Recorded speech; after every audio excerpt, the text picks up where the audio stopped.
Hello students, इस video में हम डिस्कस करेंगे exercise 4.2 of class 10 question number 4। Question number 4 is find two consecutive positive integers sum of whose squares is 365।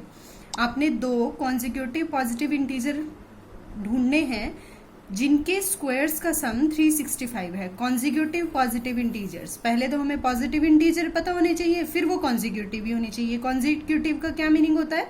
लगातार। Positive integer कौन से होते हैं? 1 2 3 4 5 6 up to so on.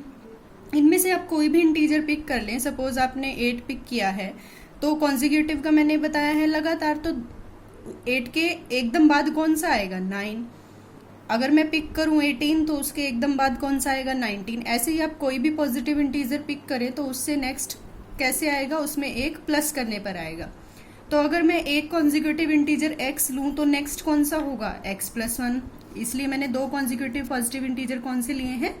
x और x प्लस 1।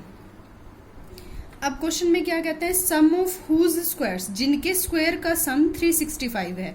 दो कॉन्जिक्यूटिव पॉजिटिव इंटीजर हैं, ले लिए मैंने, इनके स्क्वायर का सम स्क्वायर किया, स्क्वायर कर लिया, और उनका सम कितना है? 365 है। सम मीन्स प्लस करना है हमने।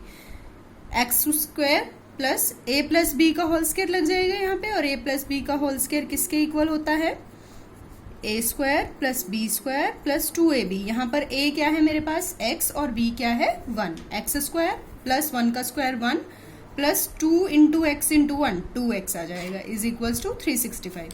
X square plus x square 2x square plus 1 plus 2x, ये इधर प्लस का है, इधर आके माइनस हो जाएगा। 2x स्क्वायर, फिर मैंने x वाली टर्म लिख ली, 2x प्लस 1 और माइनस 365, प्लस माइनस माइनस हो जाएंगे। साइन किसका लगेगा? जो दोनों में ग्रेटर है। 1 और 365 में ग्रेटर 365 है, और इसके आगे नेगेटिव साइन है, इसलिए यहाँ पर नेगेटिव लगेगा। 1 minus 365 minus 364 is equal to 0। यहाँ से देखिए तीनों में 2 कॉमन आ रहा है, मैंने इसको 2 को बाहर लिख लिया। यहाँ पे क्या बचेगा? X square. 2 क्योंकि बाहर ले लिया है तो यहाँ पे बचेगा x। यहाँ पर 2 कॉमन लिया है तो 2 से डिवाइड करके देख लें आप रफ में इसको। 364 को 2 से डिवाइड कर लें। 2 1 ज़ा 2, 2 8 ज़ा 16, 4 उतार लिया, 2 2 ज़ा 4, क्या आएगा? 182। दैट मीन्स 2 कॉमन लेने पर अंदर क्या बचेगा? 182 इक्वल्स टू 0। अब क्योंकि उधर 0 है तो नेक्स्ट स्टेप में मैं 0/2 लिखूंगी तो वो भी क्या हो जाएगी? 0 हो जाएगी। तो मेरी इक्वेशन क्या बनी? X square plus x minus 182 equals to 0। अब मुझे दो ऐसे नंबर ढूंढने हैं जिनको मल्टीप्लाई करने पर माइनस 182 आए और ऐड या सब्ट्रैक्ट करने पर प्लस 1 आए। एक्स के साथ कुछ नहीं है ना, दैट मीन्स 1 है यहाँ पर। मुझे जो दो ऐसे फैक्टर मिले हैं वो मिले हैं प्लस 14 एंड माइनस 13। प्लस 14 और माइनस 13 क्या आएगा? Plus 1 plus 14 into minus 13 minus 182। लिखने का पैटर्न फर्स्ट और last term as it is, जो नंबर हमें मिले हैं उन्हें x लगा के लिख देना है। फर्स्ट 2 टर्म्स में से x कॉमन आ रहा है, x कॉमन लेने पर यहाँ पे क्या बचेगा? x plus 14। यहाँ पर भी आपने इसी तरह से कॉमन लेना है कि अंदर वाली ब्रैकेट में वही आए जो आपके पास पहली ब्रैकेट में आया है। 13 कॉमन लिया, x plus 14 is equal to 0। यहाँ पे क्या बचा? x प्लस 14 दोनों में कॉमन लेने पर, और यहाँ बचेगा x minus 13 is equal to 0। अब ये पूरी टर्म इक्वल्स टू 0 है, linear factors equals to 0 and that means this equals to 0 और दिस इक्वल्स टू 0। अगर ये इक्वल्स टू 0 है तो x की वैल्यू कितनी जाएगी? माइनस 14। अगर ये इक्वल्स टू 0 है तो ये कितनी जाएगी? 13। But x equals to minus 14 possible ही नहीं है। क्यों पॉसिबल नहीं है? क्योंकि हमने क्या लेने थे? पॉजिटिव इंटीजर, और माइनस 14 कैसा है? पॉजिटिव इंटीजर तो नहीं है। यहाँ पे आप रीजन भी लिख सकते हैं, x equal to minus 14 is not possible because it is not a positive integer।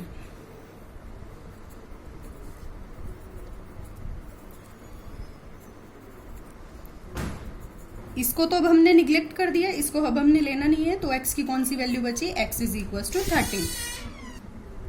x की वैल्यू 13 ले ली। अब हमने x की वैल्यू 13 ली है तो दूसरा कॉन्जिक्यूटिव पॉजिटिव इंटीजर कौन से आएंगे?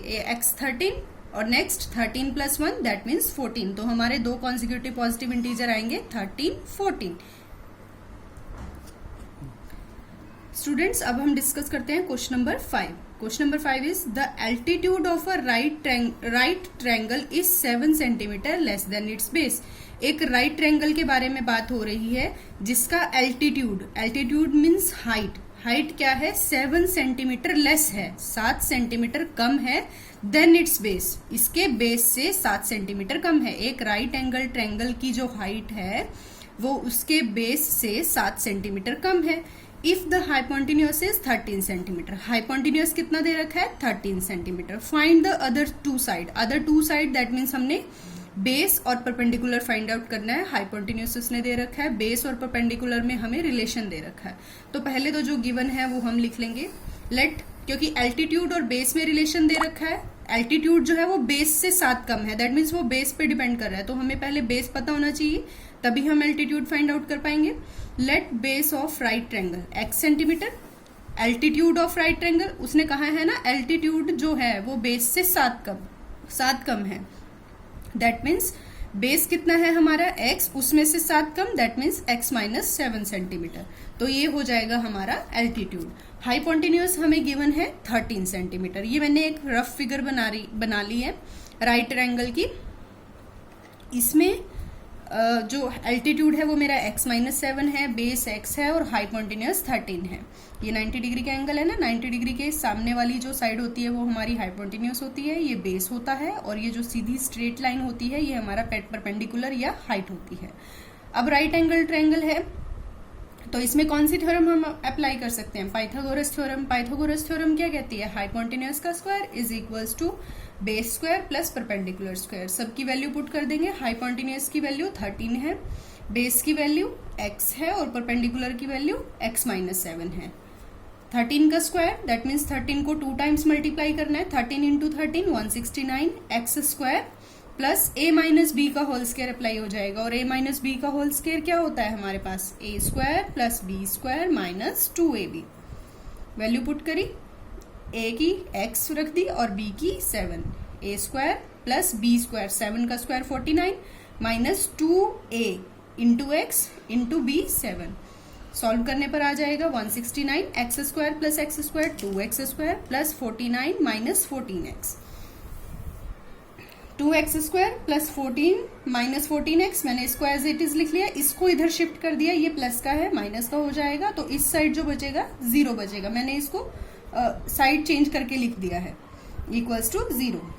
2x स्क्वायर फिर x वाली टर्म लिख ली minus 14x plus 14 minus 169 plus minus minus, तो 169 माइनस 49 कितना आएगा 120। दोनों में से ग्रेटर कौन सा है 169। साइन उसके आगे देखना है हमने, नेगेटिव है तो यहाँ पर भी नेगेटिव लगेगा। अब देखिए 2 14 120 तीनों 2 से डिविजिबल है, तो 2 हमने कॉमन ले लेना है। कॉमन लेने पर यहाँ पर क्या बचेगा x स्क्वायर, 14 को 2 से डिवाइड करके देखेंगे 7 आ जाएगा, 120 को 2 से डिवाइड करके देखेंगे 60 आ जाएगा। अब 2 यहाँ पर कॉमन लिया है तो अगले स्टेप में 0/2 हो जाएगा, 0/2 that means 0।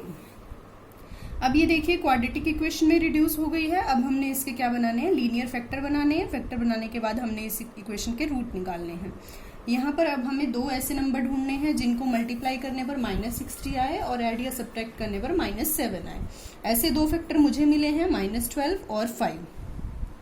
X square -12x plus 5x -60, -12 plus 5 -7 होगा, -12 इंटू 5 -60। एक्स फर्स्ट 2 टर्म्स में से x कॉमन लिया, यहाँ पे बचेगा x -12। लास्ट 2 टर्म्स में से आपने इस तरह से कॉमन लेना है कि अंदर वही बचे जो पहली ब्रैकेट में है, तो यहाँ से 5 कॉमन लेंगे तो अंदर बचेगा x -12। अब इन दोनों टर्म्स में से x -12 कॉमन है, x -12 कॉमन लेने के बाद यहाँ पर बचेगा x और यहाँ पे बचेगा 5। अब ये लीनियर फैक्टर्स में रिड्यूस हो गए हैं तो दोनों को अलग अलग इक्वल्स टू 0 रखेंगे। x -12 इज इक्वल्स टू 0 और x plus 5 is equals to 0। अगर x -12 0 है तो x की वैल्यू क्या होगी 12। अगर x plus 5 is equals to 0 है तो x की वैल्यू होगी -5।